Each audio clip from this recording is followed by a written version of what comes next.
Bonjour, bienvenue à tous dans cette édition d'Africa Diaspora TV qui parlera de l'agriculture familiale, de l'agrobusiness aussi au Mali.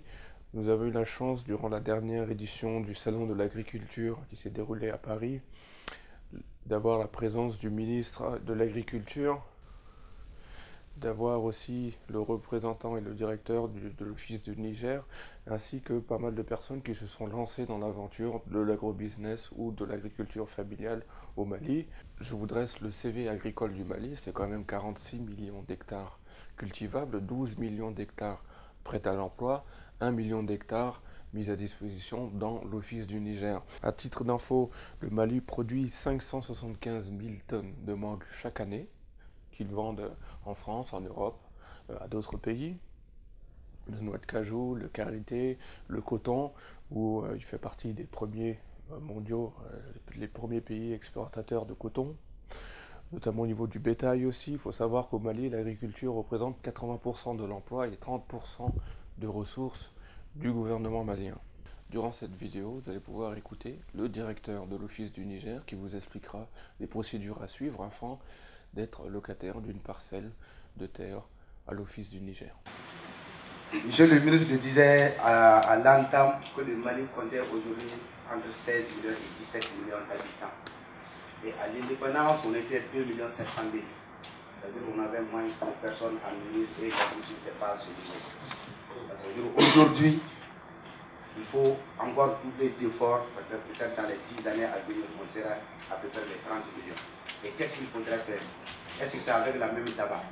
Est-ce que c'est avec la même, par rapport aux aléas climatiques, est-ce que c'est avec les mêmes méthodes qu'on doit continuer? Donc c'est là qu'il faut se poser les problèmes. Alors que nous avons un patrimoine national, que je nomme l'Office du Niger, c'est le patrimoine national, qui, de par de ses potentialités, nous sommes très fatigués aujourd'hui même, et souvent on en a honte de le dire aux gens, l'Office fait 2 458 000 hectares, dont 1 907 000 aménageables. Avec maîtrise totale de l'eau, on peut aménager les 1 900 000 hectares. Mais où est-ce qu'on en est aujourd'hui? Et qu'est-ce qu'il faudrait faire? Donc là, c'est la grosse question. Et je le dis, quand vous prenez le Mali, les 3 facteurs de développement pour toute une nation, les 3 facteurs sont réunis. La terre est abondante, l'eau est abondante, le soleil est abondant. Et on en a dans le Sahel, en terre du Mali. Quand vous prenez l'Office du Niger, vous trouvez qu'il y a de l'eau parce que le fleuve Niger traverse le Mali sur 1700 km sur les 4200 km au total, avec un barrage à Markala qui élève un plan d'eau de 5,50 m de hauteur pour dominer des terres. Et dominer ces terres comment? Les 3 systèmes d'irrigation y sont possibles. L'irrigation gravitaire, c'est-à-dire que la pente naturelle permet à l'eau d'inonder 1 445 000 hectares. La pente naturelle, la terre est au-dessus de l'eau, l'eau est au-dessus de la terre à irriguer. C'est ça l'irrigation gravitaire. Et c'est ce que le barrage de Markala permet. 1 445 000 hectares, vous n'avez pas besoin d'électricité, de pompage pour amener l'eau sous les cultures. Donc ajouter à ça l'irrigation moderne, l'irrigation par aspersion, de goutte à goutte, dont les gens ont tant parlé en termes d'économie d'eau.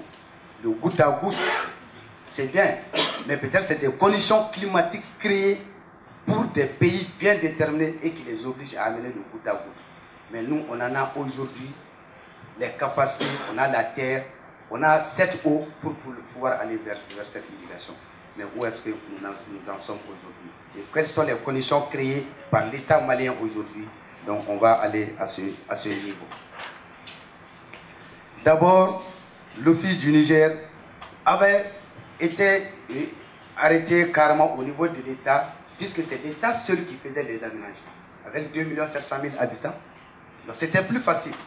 Donc l'État était le seul à faire les aménagements.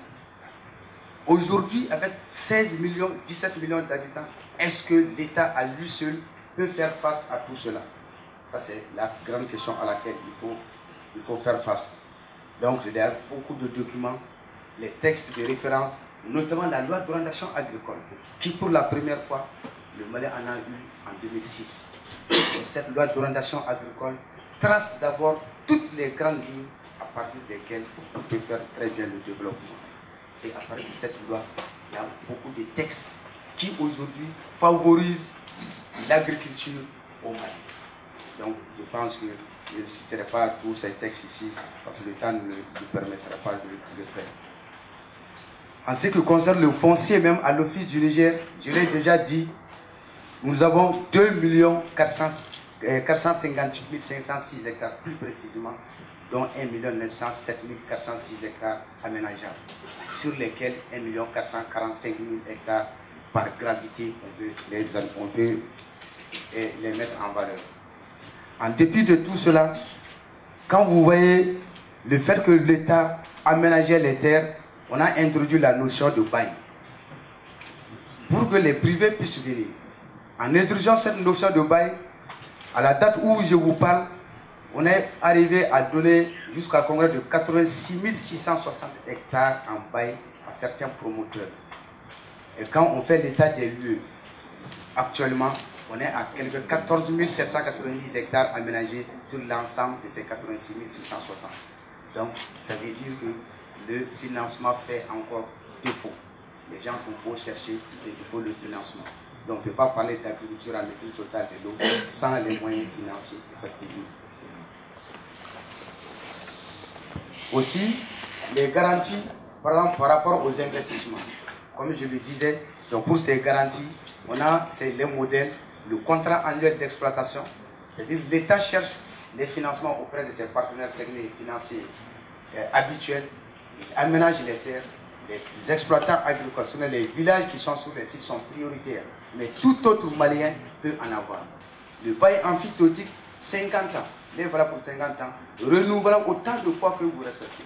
Et nous pensons qu'effectivement, si un projet n'est pas viable pendant 30 ans ou bien n'est pas viable pendant 50 ans, je ne sais pas, moi en personne, si je voyais vivre combien de fois 50 ans, donc ça, ce serait la question.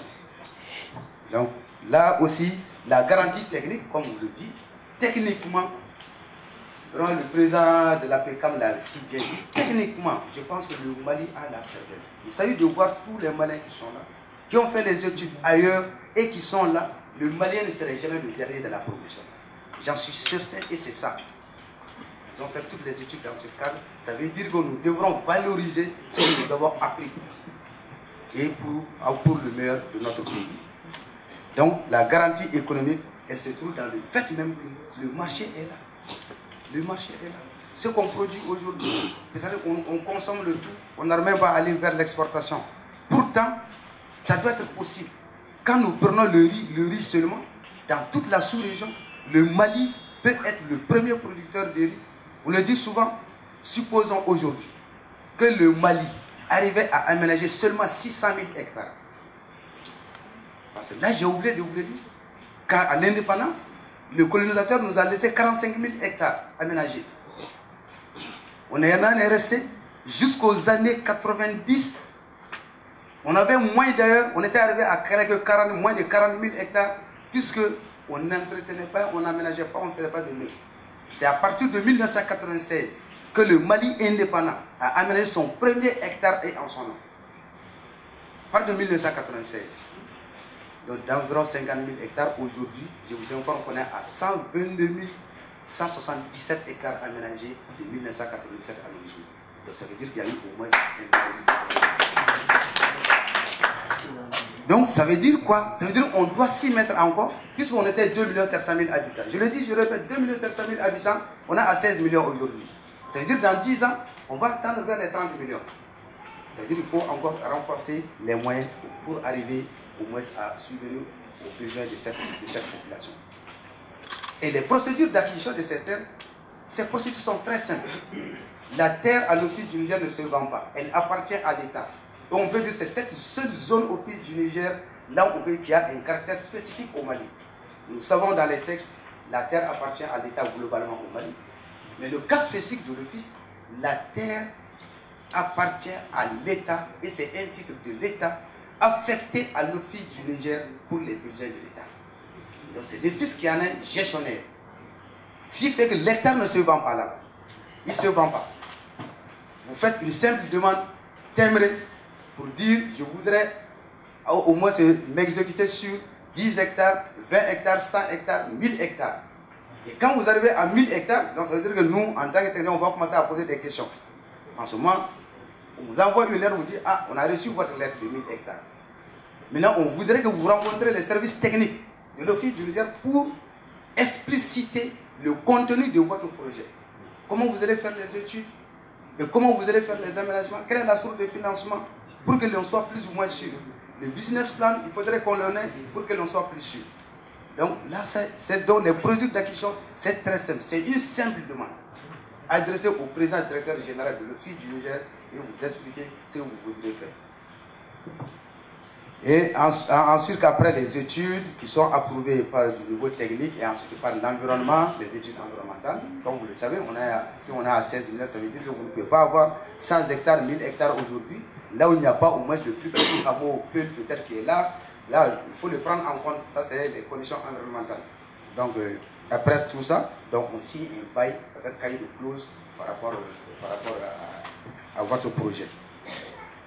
Dans tout cela, on a essayé de citer nos partenaires techniques et financiers ordinaires, les partenaires techniques et financiers habituels de l'Office du Niger. Donc c'est très général l'Agence française de développement, l'AFD, la Banque mondiale, la coopération allemande, l'Union économique et monétaire ouest-africaine, l'UEMOA qui intervient présentement là-bas, l'Agence canadienne de développement international, les Pays-Bas, la Banque islamique de développement, la Banque africaine de développement, la Banque ouest-africaine de développement, l'Union européenne, le FED,